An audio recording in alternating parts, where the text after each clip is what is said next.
NBC7's Nightly Check-In is sponsored by Bill Howe Plumbing, Heating and Air, Flood and Restoration. We know how. Positive progress in San Diego's coronavirus fight. For the second straight day, our case rate is below the state's threshold of 100 cases per 100,000 people. It's news that could lead to in-person instruction allowed for schools.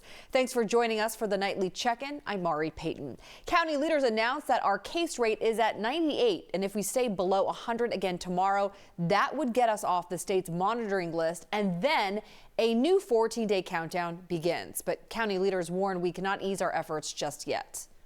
But the goal of our exercise is not to get off the state monitoring list and get our case count below that. The goal is to have it remain below that. And we have to avoid the temptation or mindset that if tomorrow's numbers are under 100, somehow we feel like we've made it, we're done, we can go back to normal. If we continue to have 14 consecutive days with our positive rates below 100 for every 100,000 people, then K through 12 schools across the county would be able to open back up for in-person learning at their own discretion. Right now, the county is still accepting waivers from elementary schools to open up for in-person learning. As for our daily numbers, positivity rate remains low at 3% today. That's 266 new cases out of more than 8,000 tests. In total, there are 33,650 cases. 7 more San Diegans died, bringing the total to 615. American Airlines is preparing to cut routes to 24 small and medium-sized cities. An airline executive tells CNBC the new cancellations for up to 30 destinations could show up in fall schedules as early as next week. The federal coronavirus aid that placed restrictions on carriers from cutting service expires at the end of September. AMC is planning to reopen more than 100 locations in the U.S. next week, starting August 20th. No California theaters, though, are on that list in the first wave. The company plans on continuing to reopen additional locations in the weeks ahead, aiming to have about 2/3 of its locations open by September 3rd. A fire burning uncontained just north of Los Angeles has forced hundreds of people from their homes. It is being called the Lake Fire. It was first reported yesterday afternoon. It's already grown to more than 10,000 acres. The fire is burning in the Angeles National Forest that's north of Santa Clarita. Right now, there are mandatory evacuations in place as more than 5,000 buildings are threatened by those flames. Luckily, no one has been injured so far. But at least 80 firefighters from across San Diego County have been sent to help, along with dozens of fire engines and other equipment. And if the temperatures keep rising, how hot will our Friday and weekend get? Dagmar will join us next, right after this quick break. NBC7's Nightly Check-In is sponsored by Bill Howe Plumbing, Heating and Air, Flood and Restoration. Call 1-800-BILL-HOWE. Bill Howe. We know how. Time for a new water heater? Call Bill Howe, San Diego's most trusted plumber since 1980. So whether you are looking at a traditional tank or a tankless water heater, you know who to call. Call 1-800-BILL-HOWE. Bill Howe. Because We know how.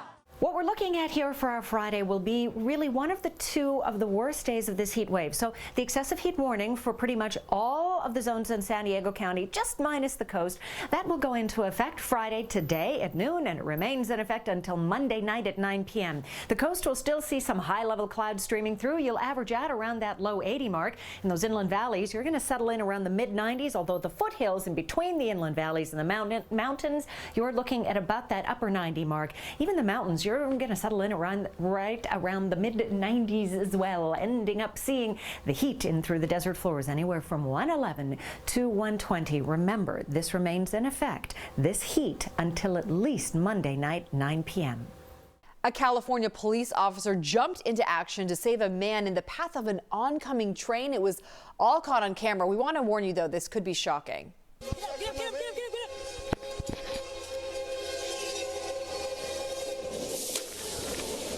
Close call. This video released by the Lodi Police Department. You can see the officer rushing to save a man in a wheelchair who was stuck on some railroad tracks. Luckily, Officer Erica Herrera was patrolling the area and saw the railroad crossing arms coming down. She jumped out of her car and dragged that person to safety. Unfortunately, one of his legs was clipped by the train. He was taken to a local hospital and is expected to survive. Through all of the bad news during this pandemic, there are some bright spots that appear from time to time, and that includes people going out of their way to help others. Emily Fuster and Alex Chen are with a new group called Teens Helping Seniors. The goal is to deliver contactless groceries to seniors. They clean their hands and they change their gloves often, never actually touching the groceries. A simple gesture to protect the people in their community. It always feels so good to make that delivery. Just doing this will show the seniors that not all teenagers are bad and they can do good stuff. We put a link to Teens Helping Seniors on our website, NBC7.com.